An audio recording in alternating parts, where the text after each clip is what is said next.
Well, now for the main event, the National Balloon Museum and BFA Hall of Fame induction ceremony.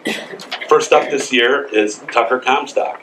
And Tucker's not able to be with us, but we've got her longtime husband and partner in Cameron Balloon, Bruce Comstock, is going to, we have a video that Randy's going to put up. Good afternoon. I wish I were here with you today, but I've been finding myself less and less up to the rigors of travel. Through the 1970s and 1980s, Tucker and I, and later our daughter, fondly look forward every year to our annual summer visits to Indianola. So we are here today to celebrate the induction of Tucker Comstock into the U.S. Ballooning Hall of Fame. As Tucker's spouse, I was a very close observer of her contributions to ballooning. I did help with some of what she did, and she certainly helped me with much of what I did. But there are many important things that Tucker single-handedly took the initiative to do that helped to set the direction of modern hot air ballooning in its early years. These contributions to the sport, which are really contributions to all of us, are why she's being conducted into the Hall of Fame today. When Tucker and I discovered ballooning in 1968, the sport was pretty much a blank slate. Even by 1970, there were maybe 40 active balloonists in the U.S. In the early 1970s, Tucker and I shared our home with two friends who each went on to leave their own marks on the sport. All four of us were enamored with ballooning. Since ballooning was a common interest, our dinner conversation almost always centered around ballooning. A lot of ideas percolated out of this. Some of them were good, some were fanciful, and some were, well, not so good. What's important to us here today is that it was Tucker who took the good ideas and made them happen. Anybody who has known Tucker is impressed by the swirl of energy and enthusiasm that surrounds her. When Denny Floden began teaching me how to fly balloons, Tucker didn't miss a beat when she discovered that the vehicle she would have to drive in order to retrieve us was a large stake truck. She did so well at this that Denny nicknamed her Parnelli after the famous race car driver of the time. After Tucker had been actively promoting causes within the BFA for a few years, a friend gave her a t-shirt emblazoned with the message, "Help, I started talking and I can't stop." This was a humorous recognition of Tucker's proclivity to forcefully and persistently advocate for good ideas. That said, Tucker is humble about what she did. You can see this in her comment about her having helped to create structured balloon competition. Me? I was really the secretary and sounding board. It was actually much more than that. The most important of Tucker's contributions were probably in the 1970s. I want to describe some of these for you. In 1971, Tucker and I resurrected Ballooning magazine. Driven largely by her, we turned it from a newsletter into a reliably published magazine with a slick full-color cover. This even included Tucker ignoring her labor contractions until she had finished preparing the spring 1972 issue for printing, and only then letting me drive her to the hospital for her to give birth to our daughter less than 2 hours later. In 1972, Tucker organized the first FAA-certificated balloon repair facility under the name Aerofixica, Inc. He even took care to consult with a classics professor at the University of Michigan to be sure that its tongue-in-cheek Latin motto, Incenditus Reficamus, correctly portrayed the message, "You burn it, we fix it." Seeing the need in the winter of 1972-73, Tucker created the first computer-based system for keeping track of BFA membership. This was at a time when the organization was growing rapidly towards 1,000 members. She did this at no cost to the BFA, using computer time she was able to scrounge. In 1973, Tucker single-handedly founded the BFA Pilot Newsletter. She did this so that balloon accident and safety information could be disseminated to balloon pilots without the concern of it being misunderstood by a wider public. Tucker served a second stint as interim editor in 1978.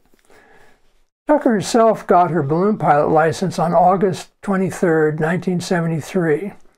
5 days earlier, she had made the final landing on a solo flight, a little too late in the morning, in 800 foot-per-minute thermals. By chance, the field where she landed would, years later, become the test inflation lawn behind what is now Cameron Balloons US. In 1973-74, Tucker led the work to gain acceptance for what quickly became the standard international competition drop marker.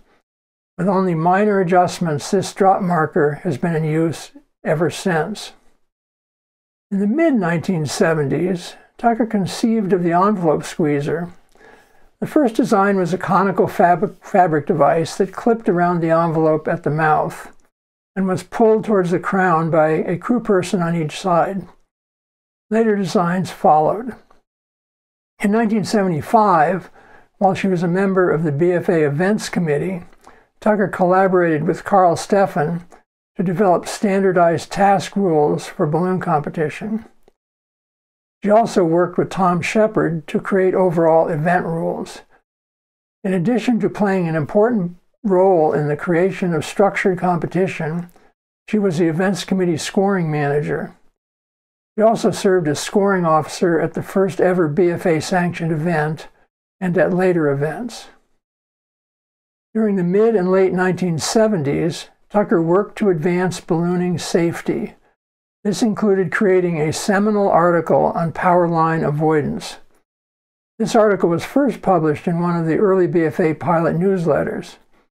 The heart of the article forcefully advanced the idea of, when in doubt, rip it out. She chaired the BFA Event Education Committee from 1978 to 1980, and she was instrumental in the creation of the concept of ballooning safety seminars. She organized some of the earlier safety seminars, and she spoke at many of them. She also served as safety officer at many balloon meets. In the latter 1970s, Tucker served as an FAA-designated pilot examiner for ballooning until injuries from an auto accident in 1980 disrupted this. In 1979, Bob Kinsinger had the idea of having a World Hot Air Balloon Championship in Battle Creek, Michigan. He turned to Tucker for her knowledge of and expertise in the organization of balloon competition. In a series of meetings with local Chamber of Commerce people, Bob and Tucker sold the idea and shepherded the process along. After her husband, me, qualified to compete in this World Championship, Tucker felt she should withdraw from any further part in the organization. As a result, few people know the critical role Tucker played in bringing world-class balloon competition to Battle Creek. In 1980, Tucker was a principal in the planning and conduct of 2 world hot air balloon records. These were the first ever 24-hour flight and the then longest distance ever flight. Also in 1980, Tucker received the BFA's highest honor, the Shields Trauger Memorial Award, for her contributions to and accomplishments in ballooning. In the early 1980s, Tucker was the driving force in building Cameron Balloons US into one of the major balloon manufacturing companies in the country. More than 35 years later, the company continues in this position. In 1989 and 1990, during the breakup of the Soviet Union, Tucker organized groups of American pilots to attend balloon events there. The first of these events was in Vilnius, Lithuania. The second was in St. Petersburg, Russia. The hope was that these events would help to foster understanding and friendship between the people of the U.S. and the people in these countries. In 1991, Tucker brought ballooning to the nation of Costa Rica, and in 2011, she made the first balloon flight in Panama. Tucker has trained many balloon pilots, with emphasis on competence and safety. She has made multiple gas balloon flights, and she has piloted hot air airships. In the 2 decades up to the early 1990s, Tucker was the invaluable crew chief of a team that won 6 national hot air balloon championships and 1 world hot air balloon championship. David Levin, one of the most widely successful balloon competitors ever, once recognized Tucker's extraordinary value at this with the statement, quote, "I sure wish I had had Tucker as my crew chief," end quote. In 2002, Tucker organized a balloon project to fly scientific research ice core samples down from the top of a 21,400-foot high extinct volcano in Bolivia. The ice needed to be brought down quickly to the Altiplano, where a freezer truck would be waiting. Tucker's impact on ballooning extends beyond the U.S. He collaborated extensively with designers at sister company Cameron Balloons Limited in Bristol, England, and at fabric and burner suppliers, the results of which have benefited balloonists throughout the world. So, you can see that Tucker has been deeply and actively involved in ballooning on many different levels for many years. He variously conceived, executed, and/or assisted with projects valuable to the sport. When she had a good idea or saw a need, she acted on it. For most of the first quarter century of modern hot air ballooning, she was near the center of much of the action. Her accomplishments and contributions to the sport are countless. The enumeration of her ballooning record here fails to fully do justice to her impact. Just about everyone involved in ballooning in its earlier years was touched by her energy, her enthusiasm, and her commitment to improving the sport. Tucker played a big part in shaping hot air ballooning in the U.S. She is an important part of its history. It is most appropriate that she is being inducted into the Ballooning Hall of Fame. Thank you. Next up, we're speaking on Tucker's behalf is Debbie Spaeth, hailing from the great state of Wisconsin, where I'm from, and she was really quite instrumental in my getting involved in ballooning. She's also a member of the Hall of Fame. She was inducted here in 2018. Debbie's been ballooning since she was in high school. It's been a lifelong passion of hers, and ballooning is just pretty much everything that Debbie is. She started out as an event gopher and became a pilot and an event official, working all the way up to becoming the secretary for the International Ballooning Commission. Right here is Debbie Spaeth.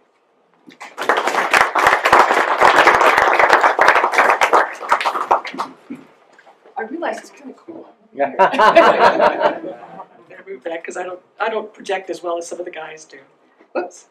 All right, so thank you. So I know last fall when Tucker was invited, or when Becky gave her a call to tell that she was being inducted into the Hall of Fame, she really was excited and looking forward to be here. Unfortunately, health concerns are keeping her from flying back from Costa Rica to be here today, but the good news is that it's being live streamed, so she can have parties everywhere and have a beverage of choice in front of her while the rest of us are sitting here. So, all right.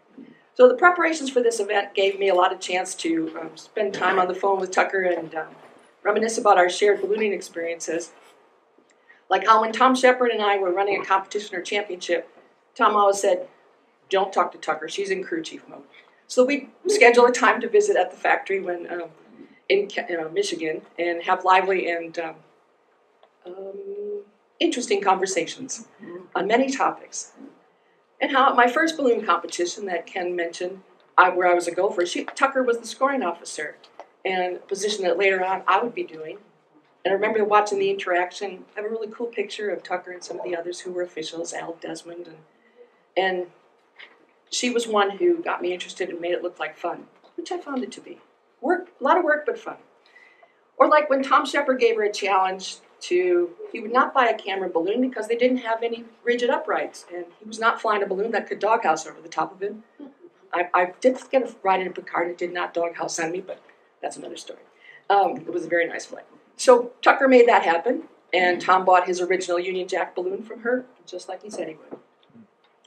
And like in 1977, Tucker asked the FAA if private balloon pilots could get hotel and propane while participating at balloon events without creating issues for their private certificate.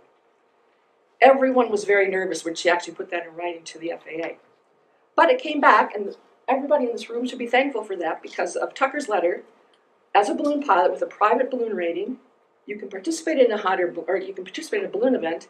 You can accept housing, propane, and even prize money without any implications. So God bless Tucker for prize money allowances. So recently I was asked about my mentors in ballooning, and certainly Tom Shepard was my mentor, friend, and later my business partner, but Tucker Comstock is a person who I've always admired. Her determination and action make her one of the people. All right, now I got to the part where I'm choking up. Excuse me. Made her one of the people looked out for the good of ballooning and balloonists. So those are the kind of people that I admire. You can read about all her things in her bio, which I encourage you to do because it's quite interesting, as are all the bios. But as Bruce alluded to, or mentioned, Tucker worked with the FAA to establish the first balloon repair station just for balloons. So God bless her for the rest of us who followed on with our manuals for our repair stations. And you can read about the innovations to balloon manufacturing that happened at Cameron Balloons that we now take for granted. And Kevlar cables and different things that happened at Cameron made them standard as part of their equipment. And I know Bruce mentioned Tucker's part in bringing ballooning to Battle Creek. That worked out pretty good for Battle Creek 41 years later when they're still hosting a major event. So that's another nice thing. So echoing what Bruce said earlier, when Tucker saw a need or a question, she started working on it. She's always been a force of change. It is a true ballooning pioneer. I'm sure Tom Shepard and Carl Steffen, who are on the wall, would join me in saying congratulations.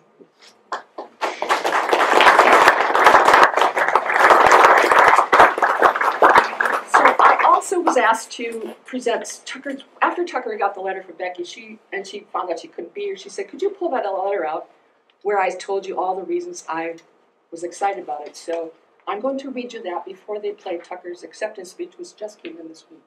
So we're happy that she was able to do that. So this is pretty short, so let me just read Tucker's. Okay. It's strange, I really didn't think my ballooning life was extraordinary until I wrote my ballooning experience resume that Debbie requested a few years ago. Looking back 50 years, my real passion in ballooning was becoming true friends with extraordinary people, spending hours with people of great knowledge, enthusiasm, and intelligence. From my gurus for having fun, Don Cameron and Elsa Spindler, to hours sharing stories of life before ballooning and during, with Tom Shepard and Debbie Spaeth, with Sid and Jewel Cutter and Carl Steffen. Andy Baird, still a close friend, saved me both personally and professionally when I inherited Cameron Balloons, and has built the company with so many innovations that I never would have risked doing. It was about the inventiveness, pushing boundaries, sharing a passion for flying that I remember most. Even beyond the balloonists, the balloon gave me access to amazing people. I got to share the human stories with Donna Teodora, the Bolivian farmer's wife whom I befriended on the Alto Plano. For 6 weeks, we scrounged the countryside gathering stubble grass to feed our llamas from the back of our pickup truck, while other heroes, including Fred Grotenhouse, Seth O'Neill, my partner in Costa Rica Adventure Company, and Bruce Comstock were trying to fly ice core samples off the very top of a 21,000-foot extinct volcano. As the Soviet Union was opening up, I met Magomed Tolgoboy, a cosmonaut from the Republic of Dagestan. I visited with him numerous times in the old Soviet Union, and I sponsored him as the first Soviet pilot to be admitted to the Society of Experimental Test Pilots. Magomed burned a hole in my balloon over St. Petersburg, but he compensated. He took me aboard a Soviet submarine inside the cockpit of an Antonov AN-225 that launched the Soviet space shuttle, and inside his Sukhoi Su-27, which he flew while guiding the space shuttle to land. To receive this, to me, the most important ballooning honor, Tucker, and to have had so much fun while getting famous is truly humbling. I wish all the pilots could have been there at the beginning to share the marvels and the friends we discovered. Most sincerely, Tucker Comstock.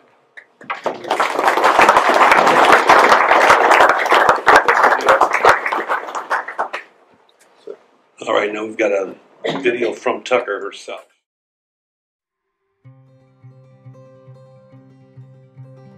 I wish I could be there with you today. But unfortunately in March I had a stroke. I lost control of all muscles, all voluntary muscles, and I went blind. Fortunately, I was in a place that had a very good brain surgeon, and so after brain surgery, my vision is coming back, and it's getting better every day, and I can walk now. I will never fly a balloon again, pilot a balloon again, but I will go up in a balloon again. I won't drive a car. Anyway, Becky fortunately told me about this back in October, so I had a chance before the stroke to go through a whole bunch of old photographs to get photographs for the illustration of the brochure that accompanies this. But I'm supposed to tell you today what ballooning meant to me. And so it's hard to put it in words, but the most important thing to think about is the people it brought together. All balloon fanatics, all people wedded to flying these magic dragons. And the people that everybody forgets to talk about are the crew people. The people that are on the ground making sure that the balloon gets up, gets down, packed up, and taken care of. Pilots get all the glory. Well, I'm not here because I am getting an award for being a pilot. I am here because I was the world's best crew chief. And I accept that award on behalf of all the crews in ballooning.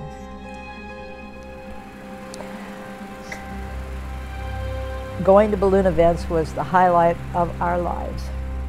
Me and Bruce and Courtney, our daughter, and our dog.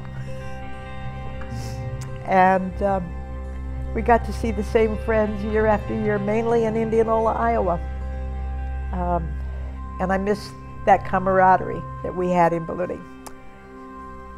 But now I live in Costa Rica, and I found the place that I want to be for the rest of my life, and the person I want to be with, Jaime. So, I am also a pilot. Most people don't realize that. But there are 3 flights that were super significant to me. The first was when I got a chance to take my mother and father in the balloon. We took off from our backyard of my childhood home, went up, immediately went right towards a big tree, and when I was thinking of trying to avoid it, my mother said, "No, no, no, please. I want to touch the top of the tree." So we did. We came in and we landed in the top of the tree, and my mother reached down and touched it. She said, "I planted this tree when we moved into the house." So that was my gift to my mother. The second was a flight in Costa Rica when I went over a primary forest, and I heard a bunch of noise coming up from below the balloon, and I looked down, and there was a troop of monkeys going just below the balloon, crossing from branch to branch, making an awful racket. And that started a company in Costa Rica called Serendipity Adventures. And monkeys played a very big role in making us successful. The third and most important flight in my life was the day that I landed my balloon in Rio San Carlos on a little island, and the chase couldn't get across the river to get to the island, and so Jaime jumped out of the chase truck and swam across the river, grabbed the drop line, pulled the balloon over to his side of the river, or the truck's side of the river, deflated it, and a horse took off running in terror, and my passenger got very upset about the horse and said, "You're scaring the horse." And I said, "Oh, I have a solution." I said, "Jaime, can you calm that horse down?" And Jaime went over, walked to the horse, started talking to the horse, and very quietly walked up to the horse, reached his hand up, got a hold of the mane, and pulled himself up into the back of the horse and rode the horse back over to the balloon that balloon was already horse's #1 enemy. And that was the day that I realized that the horse knew that Jaime was a person of great gentleness and would never, never let somebody suffer, even for a minute of terror.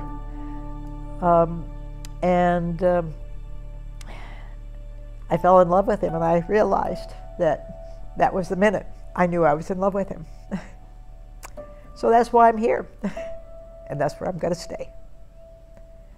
So that's my life.